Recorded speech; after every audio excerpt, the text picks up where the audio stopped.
Njyewe rero tugiye kubana muri iki cyigisho gisoza uyu munsi, nitwa Mboneza Thomas. Tugiye kwigana ijambo ritubwira ngo ibiranga umukristo nyakuri. Reka noneho dusenge, hanyuma noneho twige. Ugize neza Data wa twese uri mu ijuru, tugushimiye ijambo ryawe watugaburiye guhera mu gitondo kugeza kuri uyu mwanya. Tugushimiye uburyo utweretse uburyo tugomba kwihanganira ibitugerageza. Izina ryawe rihabwa icyubahiro. Turinde yuko ijambo ryawe ryahagama mu nzira, ahubwo rigere ku ndiba y'umutima. Ridutere gukomera no kwihanganira ibitugerageza, n'ibitweza bikadutunganya. Buri wese akajya asobanukirwa umugambi wari uri muri buri kigeragezo. Duhimbaze neza yawe. Tugiye gukomeza twiga. Turaritse umwuka wera ngo akomeze agenderera imitima igira ubutaka bwiza. Imbuto yawe nayibibwemo, niyera imbuto zikwiriye abihanye. Duhimbaze neza yawe. Komeza utuyobore kuri buri ntambwe. Turindire umutekano w'imitima n'ikoranabuhanga mu izina rya Yesu. Amen.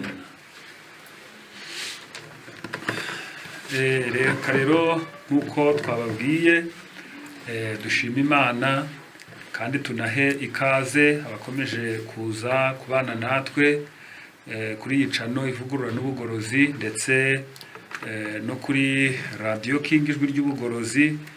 Mwese twishimiye gukomeza kubana namwe. Tugiye kwiga rero bimwe mu biranga umukristo nyakuri. Ni byinshi mu biranga umukristo nyakuri Imana yagiye ivuga. Inyandiko zose zera icyo zigambiriye no kugira ngo umukristo ashobore kuba umuntu mwiza ushyitse ufite ibimukwiriye byose. Twebwe rero kuri ibi turaza kureba ingingo zigera kuri 3, kuko ni bimwe mu biranga umukristo nyakuri. Muri izo ngingo turareba nuko akunda Imana akayikundisha umutima we wose. Icya kabiri nuko yanga ibibi. Icya gatatu nuko yera imbuto zo gukiranuka. Ukuvuga ngo umukristo nyakuri, ikintu cya mbere kigomba kuba muri we, agomba gushyigikira muri we, agakuza muri we, ni urukundo rwo gukundisha Imana umutima we wose. Icya kabiri ni ukwanga ibibi, akabyirinda. Icya gatatu ni ukwera imbuto z'umwuka. Ibi bintu uko ari bitatu, iyo umuntu abyitayeho, iyo umuntu abihaye agaciro, yarangiza muri we akabishaka akabisengera, muri we akabyihingamo, kugeza igihe abigezeho abageze ku bukristo nyakuri. Reka noneho tugerageze duhere kuri iyi ngingo ya mbere. Turebe ese koko nibyo ko umuntu yaba umukristo ari uko akunze Imana n'umutima we wose? Hari abantu bajya bibeshya muri iyi si turimo, kuko ari isi yitwa iya gikristo. Ugasanga umuntu aravuga ati njyewe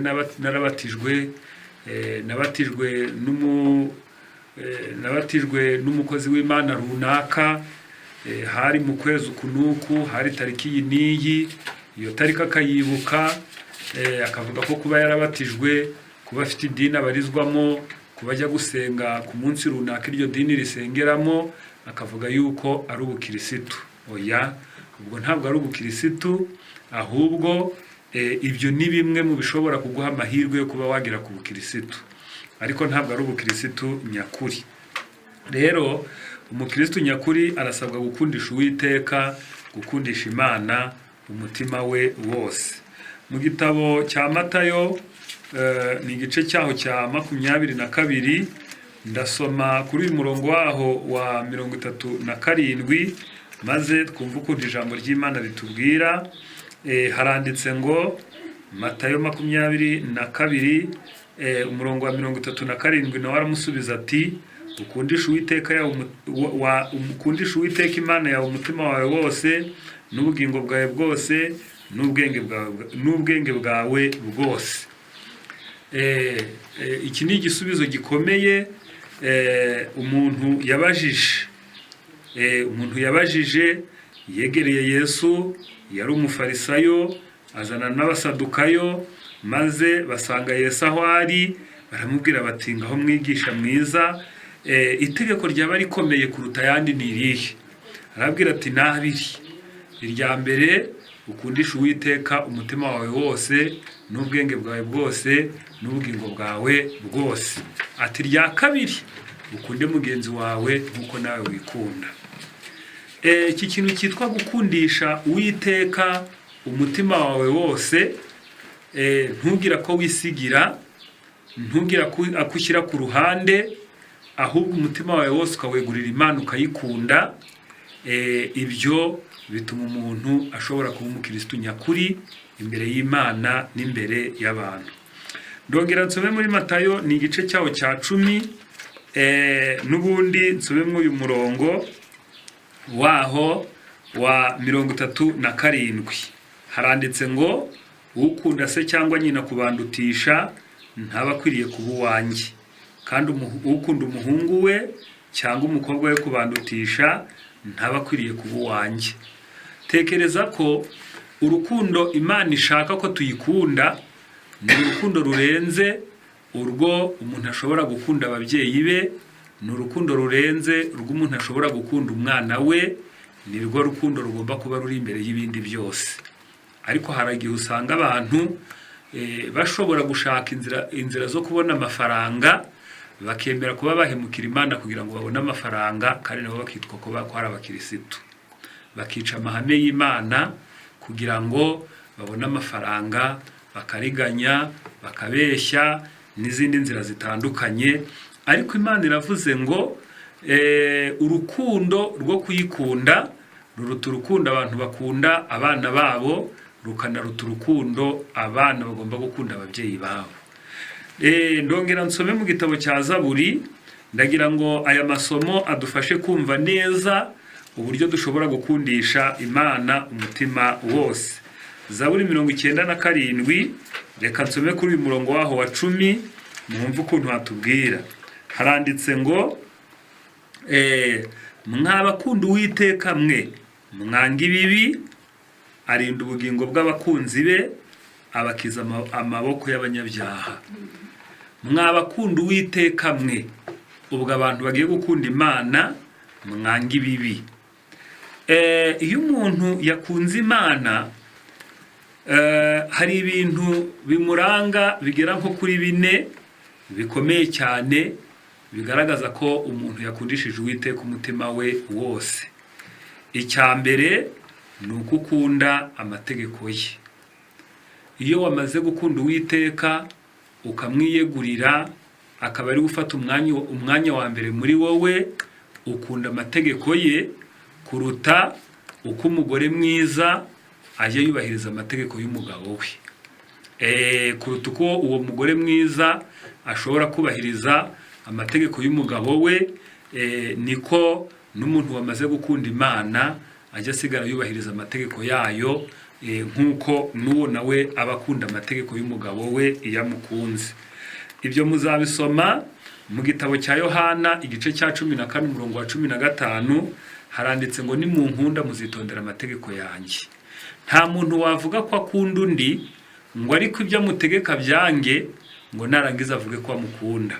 Wenda ndatanga icyitegererezo, ni umubyeyi ufite abana, maze umwana akabwira umubyeyi ati rero mubyeyi wanjye ndagukunda rwose, ariko umubyeyi ati ngaho ujya kunzanira amazi, ati yewe ati ntabwo njyayo ariko ndagukunda.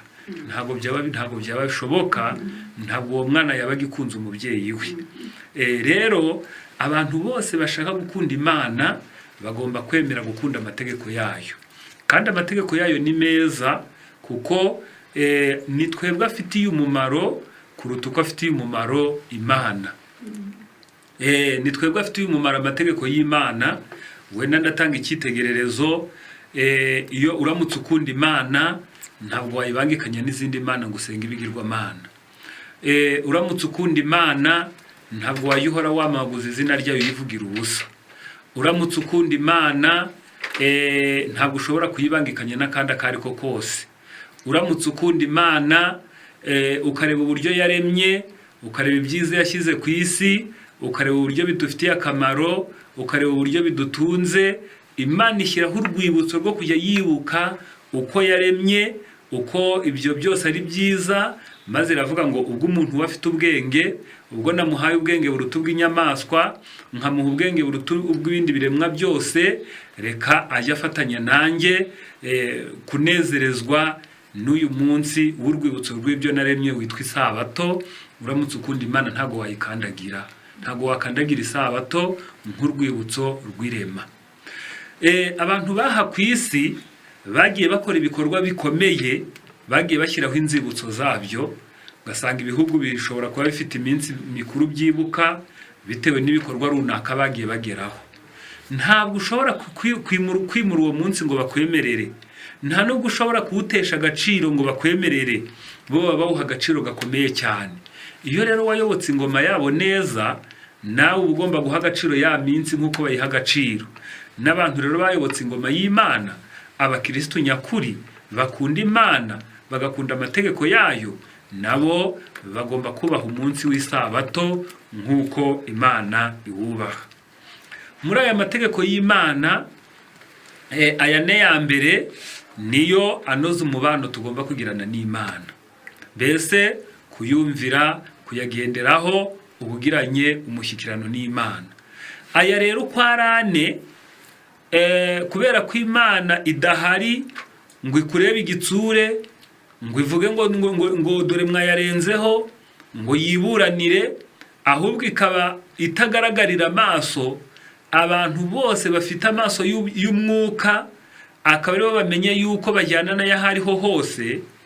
Uyu usanga aya mategeko 6 ya nyuma ariyo agerageza guhabwa agaciro n'abari mu isi, ariko ane ya mbere ukabona ntago bayiha agaciro, barayanga. Ubwo ababyeyi bose bashaka ko abana babo babubaha, ubwo bavuze itegeko ry'Imana rivuze ngo wubahe so na nyoko.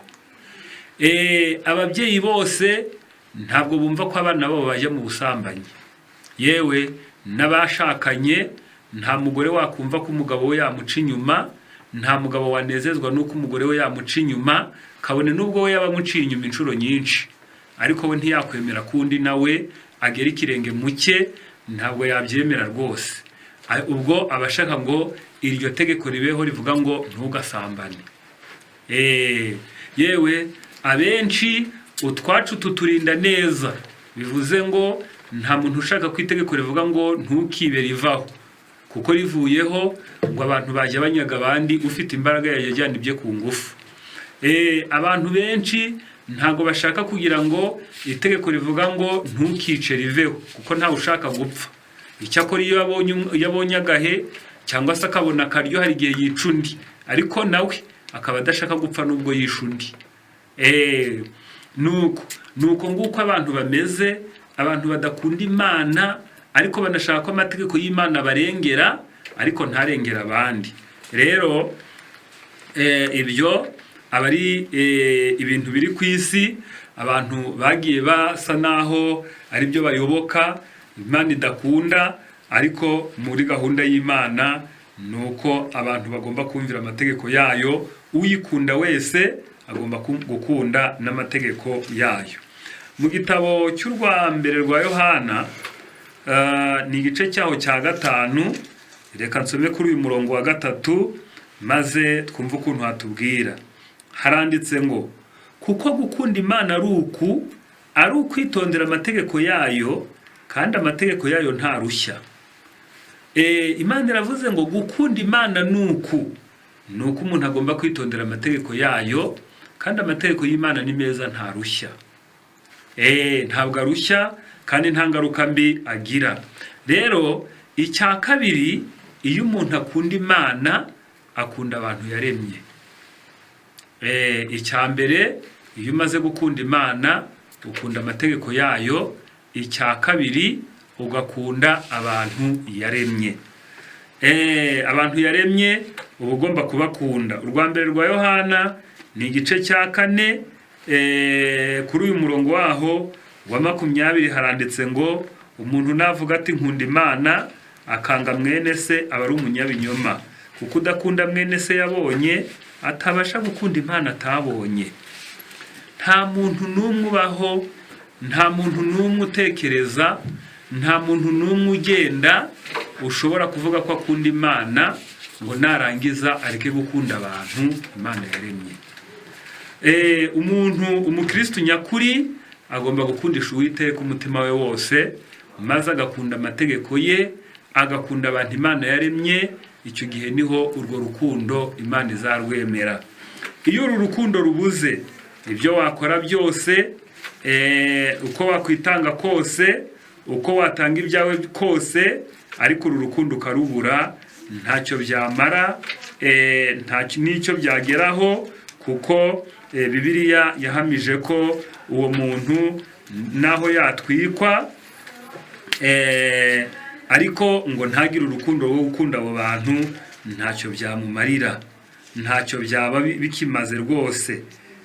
Ibyo muzagerageza kubisoma mu gitabo cy'urwa mbere rw'Abakorinto, ni igice cyaho cya 13, uhereye ku murongo nk'uwa mbere, niho bavuze ngo nubwo navuga indimi z'abamarayika, nubwo navuga indimi z'abantu n'iz'abamarayika, ariko singira urukundo, mba mpindutse nk'umuringa uvuga cyangwa icyuma kirenga. Kandi nubwo nagira impano yo guhanura, nkamenya ibihishwa byose n'ubwenge bwose, kandi nubwo nagira kwizera kose nkabasha gukuraho imisozi, ariko singira urukundo ntacyo mba ndicyo. Imana, itegeko nshinga ryayo, itegeko rigenga b'Imana rishingiye ku rukundo rwo gukunda Imana. Iyo urwo rukundo rwo gukunda Imana ruhari, iyo urwo rukundo rwo gukunda Imana rwavutse mu mutima, iyo umuntu yamaze gukunda Imana agakunda n'abantu, iyo umuntu akunda Imana ikaba nyambere, abantu bagakurikiraho, ibintu bikaza ari ibya gatatu, icyo gihe abateye intambwe nziza yo kuba umukristo nyakuri. Noneho iki kintu cyitwa gukunda Imana ukayikundisha umutima wawe wose, gifite umusaruro kijya kigira. Umusaruro kijya kigira ni uko bizanira abantu umugisha.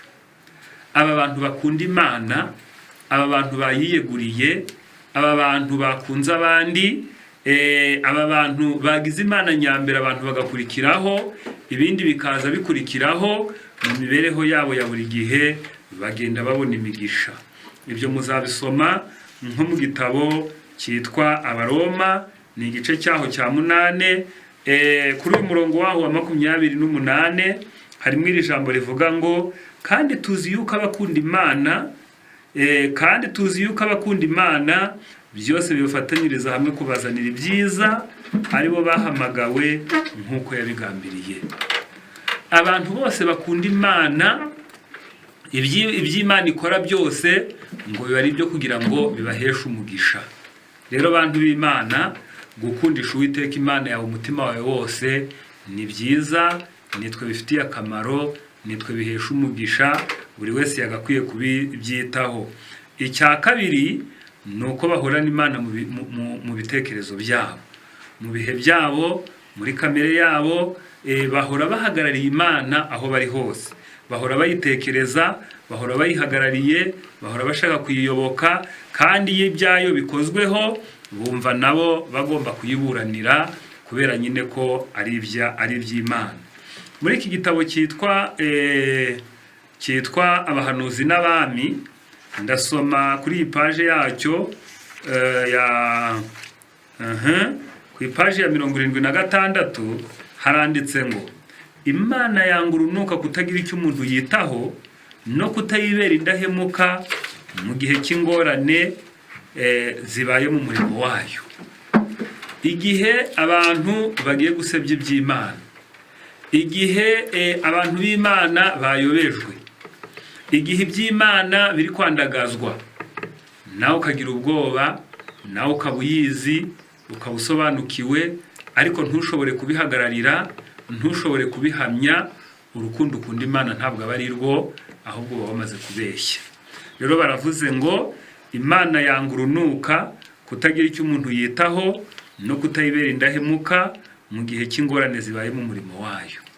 Abantu b'abanenganenzi, abantu batagira icyo bitaho, abantu basimbirimo mu by'iyobokamana, ngo bene bababaza Imana. Baranditse baravuga ngo isanzure ryose rirebana amatsiko atavugwa ibibi biheruka baranditse ngo, reka nsubiremo aya magambo, isanzure ryose rirebana amatsiko atavugwa ibibi biheruka mu ntambara ikomeye iri hagati y'ikibi n'icyiza. Abamarayika, isanzure, abari ku masi ataracumuye ngo bahorana barebana amatsiko iyi ntambara iri hagati y'ikibi n'icyiza. Ubwoko bw'Imana bwegereye imipaka y'isi izahoraho. None se niki cyabagirira umumaro cyane cyabarutira kuba indahemuka ku Mana yo mu ijuru? Ikintu cyatugirira umumaro, ikintu cyatuma Imana izatwemera, ikintu cyatuma tugira umusaruro ni ukuba indahemuka ku Mana yo mu ijuru. Imana ishaka ko ubwoko bwayo, ishaka ko abantu bayo bayibera indahemuka. Mu bihe byose byabayeho, Imana yagiye igira abantu b'intwari batunganye kandi n'ubira bafite. Abo ni abameze nka Yosefu na Eliya na Danieli, badakorwa n'isoni zo kwigaragaza ko ari ubwoko bwayo bwihariye. Imigisha yayo yihariye iherekeza imirimo y'abantu bafata ibyemezo, abantu batazateshuka ngo bave mu murongo utunganye w'inshingano, ahubwo ni abazaba buzuye imbaraga y'Imana maze bakabaza bati ninde uri ku ruhande rw'Uwiteka? Bavuga bati twebwe tuzaba ku ruhande rw'Uwiteka, ninde wundi ngo dufatanye? Ni abantu batazahagararira ukuri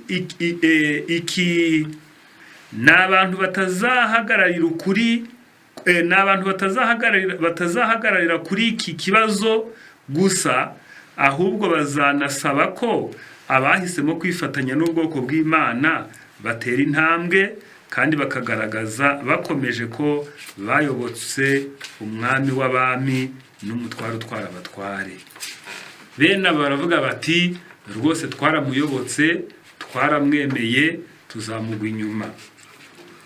Bene abo bantu bemera ko ubushake bwabo n'imigambi yabo byumvira amategeko y'Imana. Baravuga bati ubushake bwacu, imigambi yacu bigomba kwemera amategeko y'Imana, bigomba kuyoborwa nayo. Noneho baravuze ngo kubwo gukunda Imana bemera guhara ubuzima bwabo. Kubwo gukunda Imana ngo ni abantu bashobora no kwemera guhara ubuzima bwabo. Umurimo wabo ni ukwakira umucyo uturuka ku ijambo maze bakawumurikishiriza isi ufite imirasire iboneye kandi itunganye.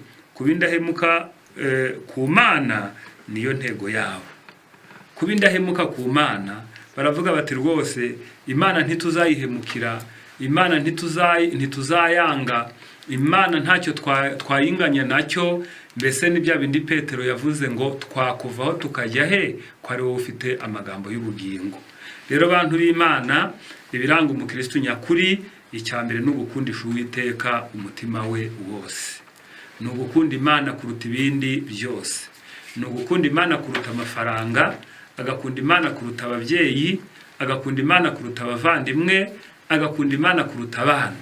Noneho ibi bizagufasha ko abana bawe batazaguteranya n'Imana. Ibi bizagufasha ko abavandimwe bawe batashobora kuguteranya n'Imana. Ibi bizagufasha ko inshuti n'abavandimwe ndetse n'ababyeyi n'imiryango batazaguteranya n'Imana. Wabaza utese aba bantu bajya baguteranya n'Imana bate? Hari igihe bategura gahunda zabo, bagategura gahunda Imana yaciriyeho iteka. Ese ni ibirori bidafite impamvu, cyangwa se bifite impamvu ariko birakorerwamo ntabwo birahesha Imana icyubahiro. Noneho barangiza bakavuga bati rwose wihangane nawe uze, nawe ubane natwe, dore ni wowe twagira, ni wowe wadufasha gutunganya ibintu. Nuko warangiza uti rero ibintu murimo ntabwo bihuye no kwizera kwanjye. Nuko bakarira bati nk'umuntu w'umuvandimwe, dore ukuntu tugize. Noneho kubwo gukunda cya kivandimwe bikagutera kwemera guhemukira Imana, ukajya kuri rwa rubuga rwabuzanijwe, ariko ubwo Imana yo ntihabwe icyubahiro, ukemera kugenda muri iyo nzira. Ubukoze nabi, ubuhemukiye Imana, ntabwo uyikunda, n'umutima wawe wose, ahubwo uba warayihaye akantu gato ku buryo gashobora kumarwa n'akari ko kose. Rero ibiranga umukristo nyakuri, umukristo uzemerwa n'ijuru, umukristo Imana izishimira, ni umukristo ugomba kuyikundisha umutima we wose. Ingingo ya kabiri ni uko iyo umuntu yamaze kugera muri iyi nzira yo kuba umukristo mwiza, umukristo nyakuri, mu bintu bimuranga yanga ibibi akabyirinda. Mu mibereho ye, muri gahunda ze, mu mirimo ye ya buri munsi, mu kubana n'abandi, yanga ibibi ku buryo atafatanya n'abandi gukora ibibi, ku buryo adashobora guhemukira abandi, ku buryo adashobora kwemera ko Imana isuzugurwa kandi ari mu isi biturutse kuri we. Mu gitabo cya Amose ni igice cya 5 umurongo wa 14 haranditse ngo mwange ibibi mukunde ibyiza niho Uwiteka azabana namwe nkuko mwibwira.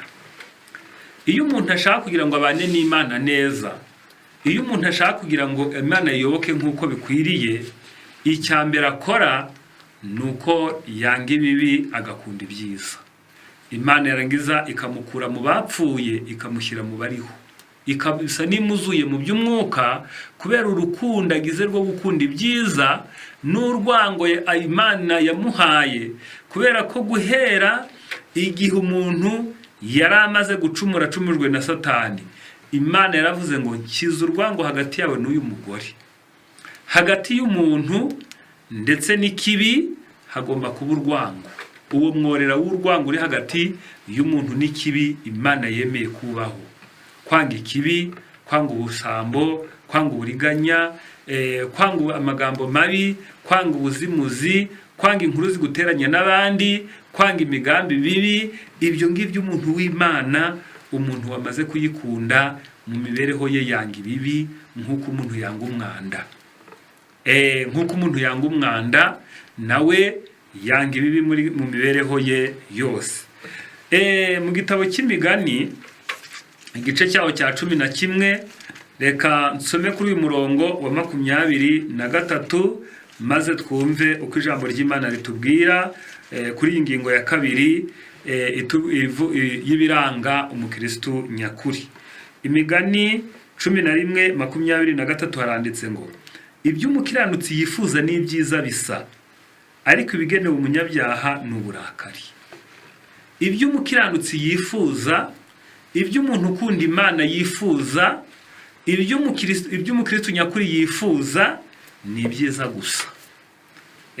Ntabwo hazamwe ibibi, ntabwo yifuza. Hari abantu bagira imitima mibi, umuntu akavuga ati ariko rwose uriya muntu yaguze umwenda mwiza, uriya muntu afite ibintu byiza, uwagira ngo asinzire nabyiba. Mu by'ukuri uwo ni umutima mubi, ku buryo undi wabura nuko abyiba akaba ashobora kwemera kubyangiriza ngo bose babibure. Uyu ni umutima mubi. Imana, umuntu waba ufite umutima nk'uwo, ntabwo Imana ishobora kumwemera, nta nubwo amasengesho y'Imana yayemera, n'imirimo ye akorera Imana ntabwo Imana ishobora kuyemera, ahubwo yabinyuza mu ikaramu itukura. Yabinyuza mu ikaramu itukura, kubera ko iby'umutima ugambiriye nibyo Imana yemera. Hari ibintu umuntu ashobora kugambirira ariko akazabura uko abishyira mu bikorwa. Wenda niba ari uwagambiriye ibyiza akabishyira mu bikorwa, cyangwa se akabura uko abishyira mu bikorwa, ibyo ngibyo Imana ibyemera nk'ibyashyizwe mu bikorwa. Nanone kandi iyo umuntu agambiriye ibibi ariko akabura umwanya wo kubishyira mu bikorwa, n'ubundi Imana ibifata nk'ibyashyizwe mu bikorwa uko yaba ameze kose.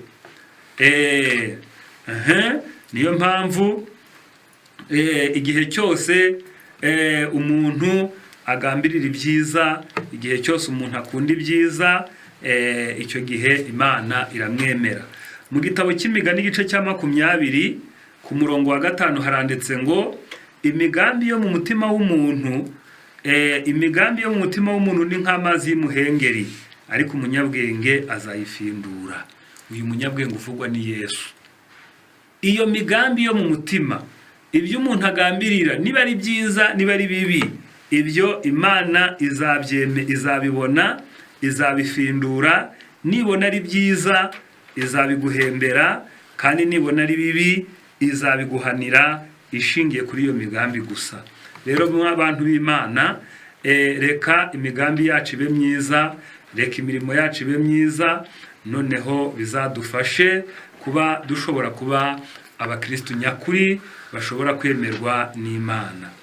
Uyu muntu rero w'umukirisitu mu bintu bibaho yirinda bibi, kuko tubonye ko yanga ibibi agakunda ibyiza. Mu byo yirinda bibi ni ukurakara no kubeshya. Mu bintu Imana yanga abantu, yanga uburakari, yanga kubeshya, yanga ubwibone, yanga uburiganya. Imana irabyanga ku buryo n'ibyo bintu yandikishije cyane muri Bibiliya. Abanyaburakari, umuntu wese urakara akayoborwa n'uburakari ajya akora ibintu bibi. Umuntu wese ubeshya akora ibintu bibi. Umuntu wese w'umwibone umutima ugambirira ibibi. Ibyo bintu byose Imana irabyanga. Niyo mpamvu iyo umuntu ashoboye kubyirinda aba abaye uw'Imana kandi nk'uko bikwiriye.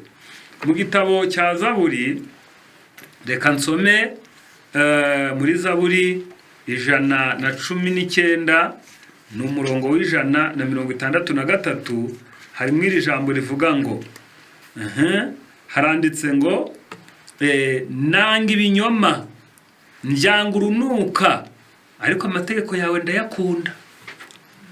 Imana iravuze ngo mu byo yanga ibinyoma, kandi ngo irongera iravuga ngo mbyanga urunuka.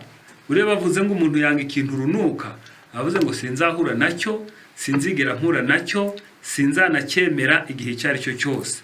Rero ibintu byitwa kubeshya, ibintu byitwa ibinyoma, Imana irabyanga kuruta ikindi kintu icyo ari cyo cyose. Ndetse kuko bishobora guteranya abantu, n'Imana, bishobora kugira ingaruka. Ibinyoma bifite ingaruka ndende. Mu bantu muzagerageza gusoma mu gitabo cy'urwa kabiri rwa Samweli, muzahasanga inkuru y'umugabo umwe ubonekamo mu gitabo cya Samweli. Ndagira ngo ayo magambo wenda nyabibutse ku bantu bagiye basoma Bibiliya, tutayavuzeho cyane menshi. Ariko hari umugabo wigeze kubeshya. Hari uwitwa Yonatani, yabaye inshuti na Dawidi cyane, barakundana, ariko Yonatani akaba umuhungu wa Sawuli. Sawuli nawe yanga Dawidi cyane, ariko Dawidi agirana ubucuti n'umuhungu wa mwanzi we, barakundana. Ariko ngo icyateye Sawuli urwango rwo kumwanga nuko yamugirira ishyari yuko Dawidi yaramaze kwica Goliyati. Ngo abagore ngo bakamusingiza, ngo bakavuga ngo Sawuli yishe ibihumbi, ngo ariko Dawidi yishe inzovu. Ngo maze bibabaza Sawuli, kandi yarabangamiwe mu by'ukuri na Goliyati. Ngo arangije agambiriye kuzamwica, ariko Dawidi agirana ubucuti bukomeye n'umuhungu wa Sawuli witwa Yonatani.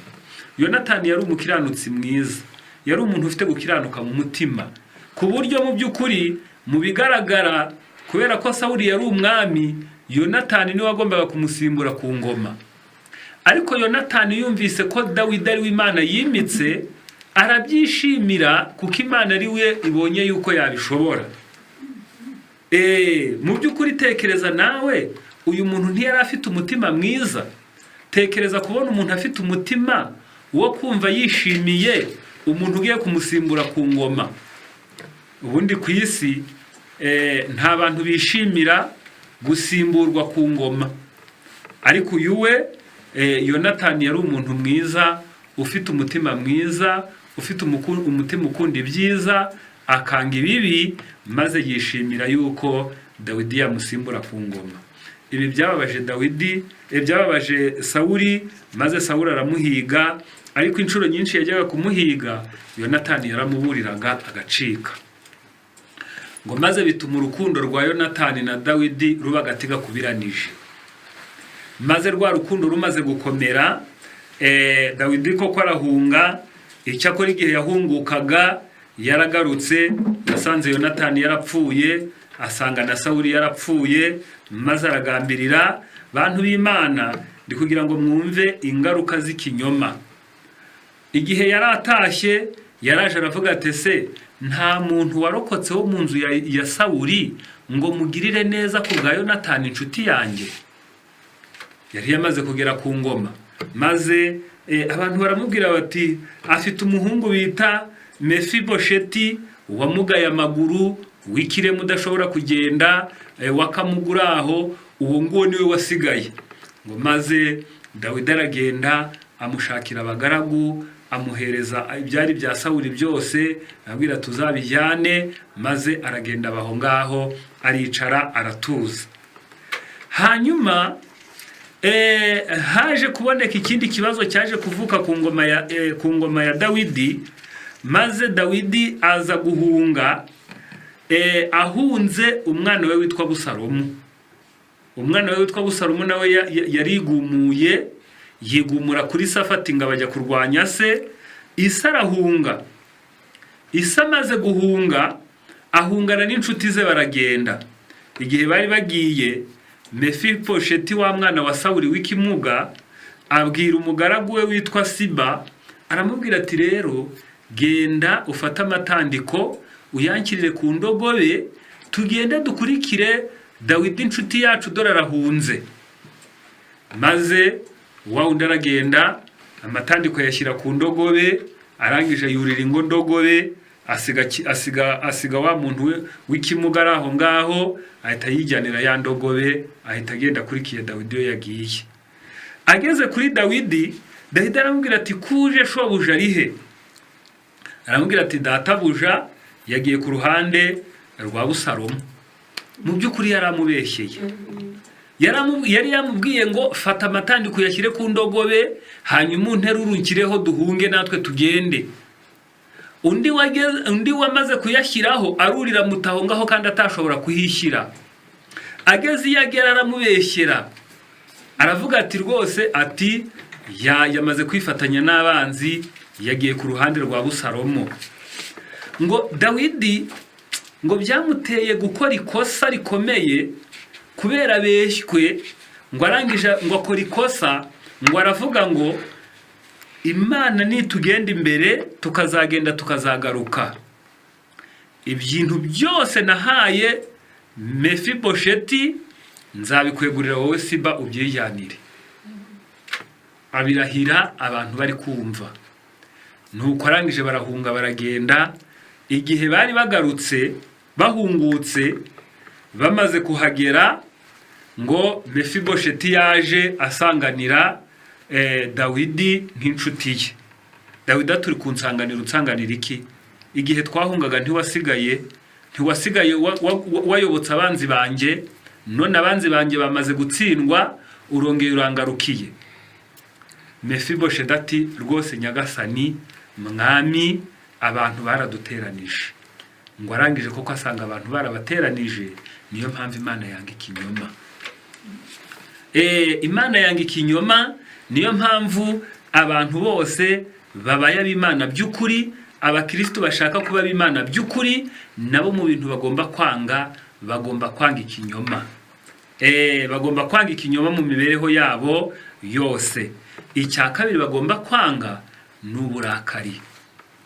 Uburakari ni intwari ikomeye Satani ajya akoresha, maze yarangiza agakoresha abantu bibi, hanyuma nyuma ya bya bibi bakazasigara bari kwicuza. Wenda ngiye kubaha ingero. Tekereza nawe uramutse uhinze imyaka, maze warangiza guhinga imyaka yawe ukayitaho, ukigomwa imbuto wari kurya, ugakena ukajya kuyitera, wenda ugasanga amatungo yundi ari kuyirya. Wenda akaba yararagiye hafi akarangara, cyangwa akaba ashobora kubishyiramo nka nabonye amatungo yashonje, cyangwa akaba ari abana.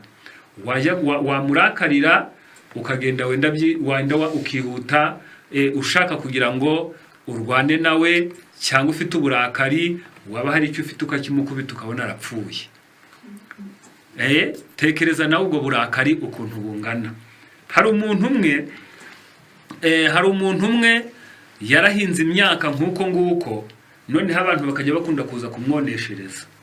Bamara kumwoneshereza yaza yagasanga imyaka ye bayonesheje, ababwiye bagahakana. Umunsi umwe aza gusangamo inka ziri kumwonera. Uburakari buramufata, igihe za nka zari zirimo babantu bamwoneshereje bihuse bashaka kuzikuramo kugira ngo bazibanganye ibimenyetso yuko aribo bamwoneshereje. Nawe uburakari buramufata, yari afite umuhoro atema mwimwe.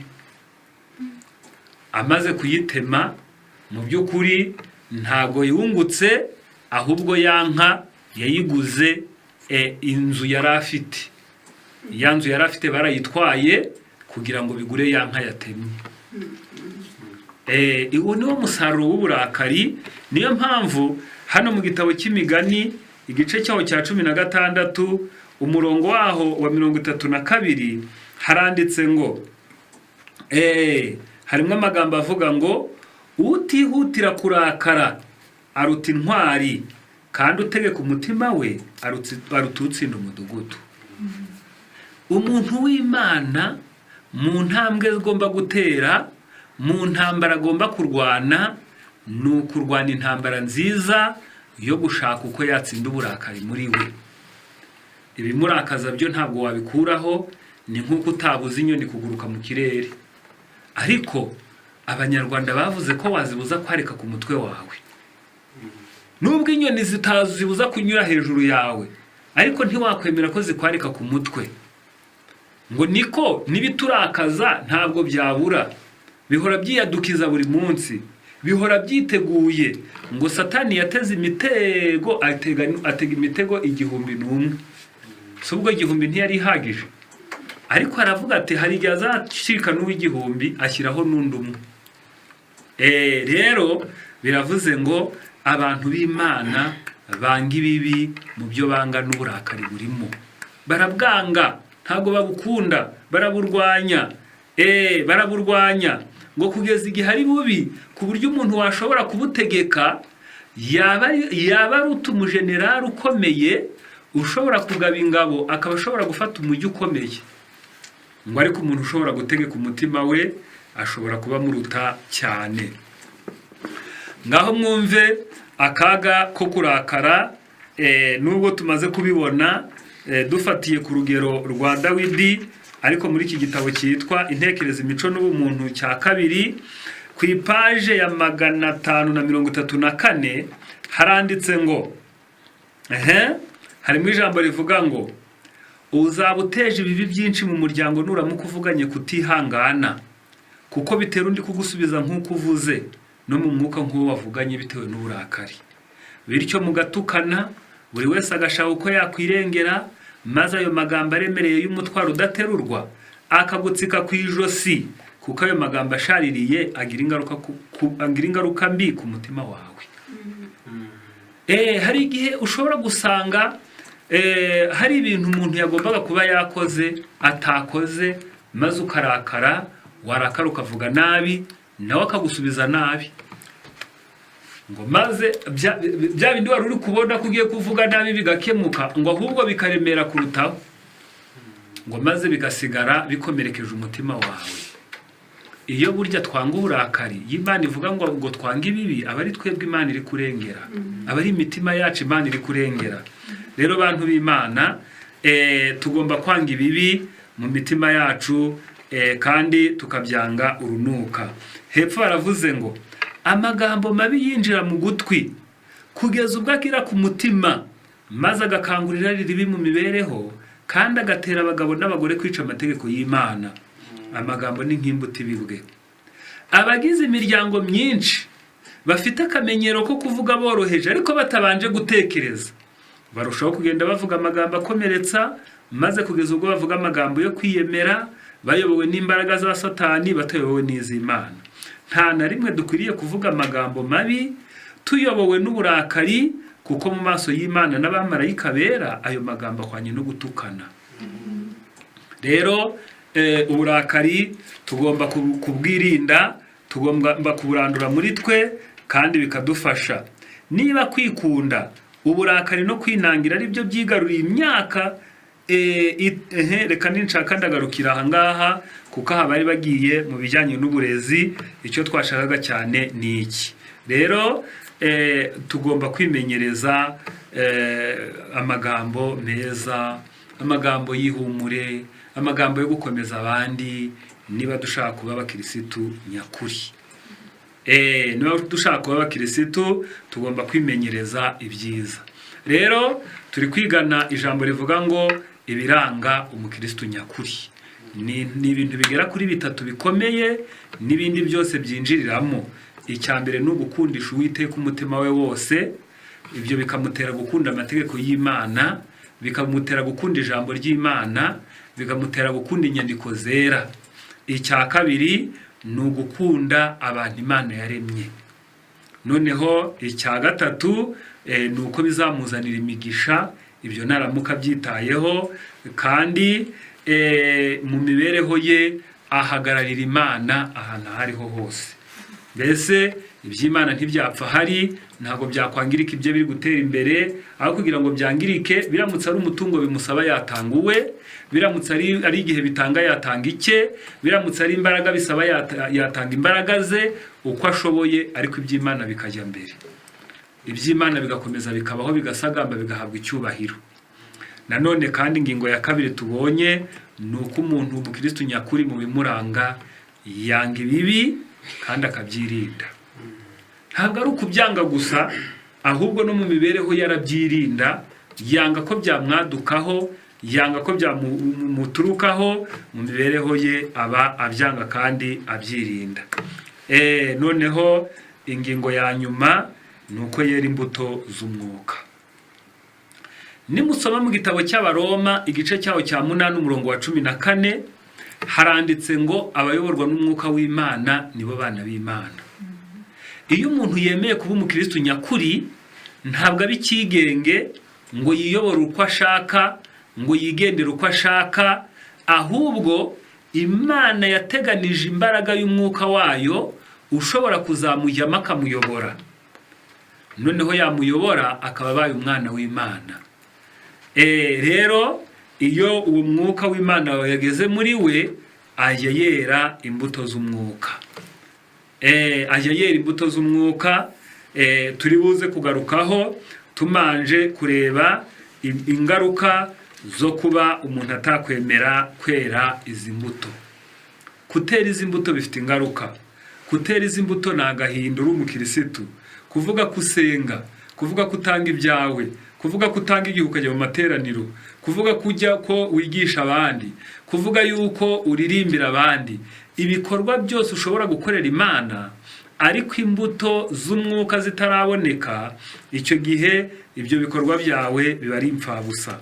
Mu gitabo cya Luka igice cyaho cya 13, ndasoma kuri uyu murongo waho. Ni Luka, reka ndebe, ni igice cyaho cya 13, reka nsome kuri uyu murongo waho wa 6, mwumva uko havuga.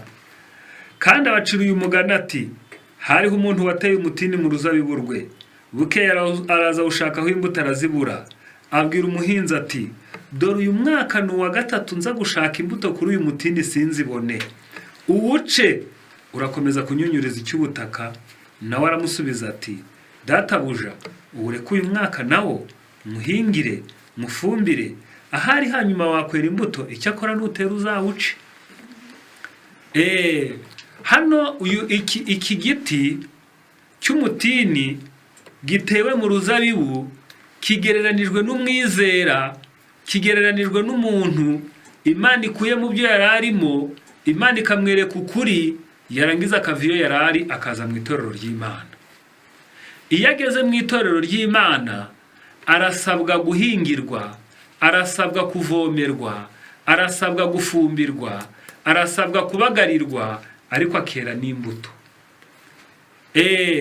Noneho uyu muhinzi cyangwa se nyir'uruzabibu ari w'Imana, irategereza ikavuga ngo nkurikije ibyigisho yabonye, nkurikije abigisha bamunyuze imbere, nkurikije impano natanze mu gihe cy'umwaka, mu gihe cy'amezi runaka, mu gihe cy'ibihe runaka, azaba amaze kugira umusaruro runaka. Noneho nawe ukaba umunenganenzi, ukaba umuntu upfa kumva gusa, ukaba umuntu utabyitaho, ukumva ko wageze muri bene soko bihagije, ukumva ko kutera imbuto ntacyo bigutwaye. Umwaka ugashira, Imana ikaza gushaka imbuto ikazibura. Umwaka wa kabiri ikaza igashaka imbuto ikazibura. Umwaka wa gatatu, ntabwo rero nzi umwaka w'Imana ukungana. Ukwibara siko tubara, ariko ntabwo tuzi ngo Imana irabara izaguca byari. Arangije Imana ijya inama n'umuhinzi ati noneho tugomba kuwuca. Ngo umuhinzi ati rero tugiye kuwihanganira uyu mwaka. Mbese muntu w'Imana udukurikiye, ntiwasanga iki gihe ari igihe cyo kwihanganirwa kwawe? Ntiwasanga ibingibi uri kwigishwa ariyo fumbire uri gushyirwaho? Ntiwasanga ubungubu aya magambo y'Imana ari kukuhira no kugufumbira? Imana ikigamije ari ukugira ngo ushobore kwera. Ngaho tekereza amezi umaze, imyaka umaze, nurangiza ugaruke urebe imbuto umaze kwera uko zingana. Nurangiza nawe wisuzume. Mu rwa kabiri rw'Abakorinto 13:5 haranditse ngo nimwisuzume ubwanyu mumenye yuko mukiri mu byo twizera. Kwisuzuma, kwihana, Imana nibyo yaduteganirije kuruta ko ari izadusuzuma, kuko izadusuzuma igihe cyo kwihana kitakiriho, izaduhana igihe cyo kwizuzana cyo kitashoboka. Niyo mpamvu hakiri igihe muntu w'Imana, mukirisitu uduteze amatwi, gerageza nawe wisuzume urebe imbuto umaze kwera zingana zite. Ese iyi nama ntishobora kuba nawe ishobora kuba yarakuremeye? Ngaho reka nsome mu gitabo cya Mariko igice cyaho cya 11, Mariko 11 umurongo n'uwa 12 ndageza ku wa 14, nsimbukire no ku murongo wa 20. Bukeye bwaho mu gitondo bamaze kuva i Betaniya, arasonza, areba kure abona umutini uriho ibibabi, arawegera ngo ahari yawubonaho imbuto. Nyamara ugezeho ntiyagira icyo abona keretse ibibabi, kuko kitari igihe cyo kwera kw'imitini. Arawubwira ati umuntu ntakarye ku mbuto zawe iteka ryose. Abigishwa be barabyumva. Reka nsimbukire ku murongo wa 20. Bukeye bwaho mu gitondo kare bakigenda babona wa mutini wumye uhereye ku mizi. Petero yibutsa ibyawe, aramubwira ati mwigisha, dore umutini wavumye wumye. Uyu mutini ngo wari ufite ibimenyetso yuko weze, wari ufite amababi agaragaza ko weze. Amababi rero agaragara, burya aya mababi agaragara ni ibikorwa, ni ibimenyetso bishobora kuba byatuma abantu bakwibeshyaho kuri umukristo nyakuri. Nibyo byitwa amababi. Noneho imbuto ni ibikorwa bituruka ku mwuka uri muri wowe. Ni ibikorwa bituruka ku mwuka uri muri wowe. Naho amababi yo ni ibikorwa uba wihangiye. Ni ibikorwa ushobora gukora abantu bakakwibeshyaho. Noneho maze ngo basanga uyu mutini ntabwo weze, uyu mutini wararumbye. Maze ibi bibabaza Yesu, abonye warishushanyije nk'uweze ariko uteze, maze arangije arawuvuma. Reka nsome amagambo araha muri iki gitabo cy'imigani ya kirisitu, ni paje y'100 ndageza ku 102. Nyir'uruzabibu n'umuhinzi bashishikajwe no kumenya iby'uyu mutini. Nyir'umuzabibu n'umuhinzi bashishikajwe no kumenya impamvu uriya mutini weze. Bityo data wa twese n'umwana we bari bahuje intego mu rukundo bakundaga ubwoko bwatoranijwe. Imana yari yarakoresheje uburyo bwose kugira ngo bere imbuto, babone uko bahesha isi umugisha. Niko Imana yari yarabiteguye yuko aba bantu bakwera imbuto bagahesha isi umugisha. Yesu reka nimukire hepfo. Aho wowe ntiwaba uri igiti kitera imbuto mu ruzabibu rw'Uwiteka? Aho wowe, aho njye, ntabwo twaba turi imizabibu, ntabwo twaba turi ibiti bitigeze byera mu ruzabibu rw'Uwiteka? Aho amaherezo ntuzabwirwa amagambo yo kurimbuka? Ni igihe kingana iki Imana yakwihanganiye itegereje ko nawe wayitura urukundo? Utwara izina rya Kristo ku izina gusa, ariko imibereho ye ntikurangwamo. Imbuto z'umwuka ntizigaragara mu mibereho yawe. Hepfo noneho bagiye kujya kuri wa mutini wumye, baravuze ngo umutima utumvira intumwa zo mu ijuru ugakomeza kwinangira, amaherezo ntubucyumvira n'ibyo umwuka wera wubwira. Iyo umutima utumvira amagambo yahumetswe n'Imana anyuze mu ntumwa z'Uwiteka, zikigisha, zigacyaha, zigakosora, zikinginga, zigahugura, ariko umuntu ntiyumve, baravuze ngo uwo muntu utajya wumva ngo abishyire mu bikorwa, amaherezo ntubunacyumvira n'umwuka wera. Ubwo nibwo rya jambo rivugwa ngo ubuce urakomeza kunyunyuriza ubutaka. Uyu mukirisitu uyu munsi Kristo arakubwira ati ninshaka ndagarukira ahangaha, ngo uyu muntu utumvira imiburo y'intumwa, utumvira ibyanditswe byera bivugwa bigira icyo bimutwara, baravuze ngo niwe uri kubwirwa aya magambo ngo uwuce urakomeza kunyunyuriza iki? Ubutaka. Rero mu biranga umukristo nyakuri nuko agomba kugira imbuto z'umwuka, nuko agomba kwera imbuto zikwiriye abana b'Imana. Mu gitabo mfitaha cyitwa kubana n'Imana buri munsi, reka nsomemo amagambo make kuri iyi paji ya 70 maze mwumve ukuntu hatubwira. Haranditse ngo bari kuvuga kuri aba bantu b'Imana, noneho umuntu ushobora kuba ari umuntu mwiza, baravuze ngo umuntu wese witoje gutegeka umutima we azazamuka arenge gutukwa cyangwa ndetse n'ibimurakaza n'ibyo duhura nabyo buri munsi. Umuntu wemeye ko umwuka w'Imana ukorera muri we ukamuyobora, ngo azazamuka arenge gutukwa, arenge ibimurakaza duhura nabyo buri munsi, kandi ntibizongera gushyira igicucu cy'agahinda mu ntekerezo ze. Mbega uyu muntu ngo araba umukristo nyakuri, ngo nta gicucu cy'agahinda ibi bikorwa bibi bizashyira mu ntekerezo ze. Ni umugambi w'Imana ko imibereho y'abantu, y'abana b'abantu yigarurirwa n'ubushobozi bwa cyami bw'imbaraga y'ibitekerezo byejejwe iyoborwa n'ubuntu bw'Imana. Utegeka umutima we aba afite iyo mbaraga. Iyo umuntu yemereye ko iyi mbaraga y'umwuka ikorera muri we maze ikera imbuto, ngo iyisigara itegeka umutima we. Umugabo cyangwa umugore uzi gushyira urubibi ku bitekerezo bye igihe ahuye n'ibimurakaza, bene uwo mu maso y'Imana n'abamarayika bo mu ijuru abashyizwe hejuru cyane kuruta umujenerali w'icyamamare utarigeze atsindwa ku rugamba. Reka bantu b'Imana aya magambo muyumve. Umugabo cyangwa umugore washobora gushyira urubibi ku bitekerezo bye igihe ahuye n'ibimurakaza, bene uwo muntu mu maso y'Imana n'abamarayika bo mu ijuru abashyizwe hejuru cyane kuruta umujenerali w'icyamamare utarigeze atsindwa ku rugamba na rimwe. Icyo abasore n'inkumi bakeneye ubu ni ubutwari bwa gikirisitu. Icyo abasore n'inkumi ngo bakeneye ubu ni ukugira ubutwari bwa gikirisitu. Ijambo ry'Imana rivuga ko utegeka umutima wari ututsinda umudugudu. Gutegeka umutima bisobanuye gukandamiza inaringe. Gutegeka umutima bisobanuye gukandamiza inaringe, kwikunda kugashira, kwigirira imbabazi kugashira, ahubwo imbabazi nawe ukazigirira abandi.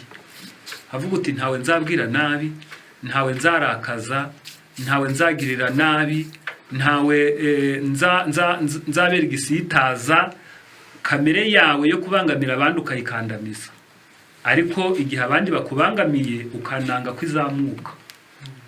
Baravuze ngo gutegeka umutima bisobanuye gukandamiza inarinjye. Urubyiruko rukeneye gushakana umwete uko rwacengeza gutungana kwagaragarira mu buzima bwa Kristo mu mibereho yabo, kugira ngo ubwo Kristo azaza bazabashe kwinjira mu marembo bajya mu murwa w'Imana. Urukundo rwa Kristo rusaze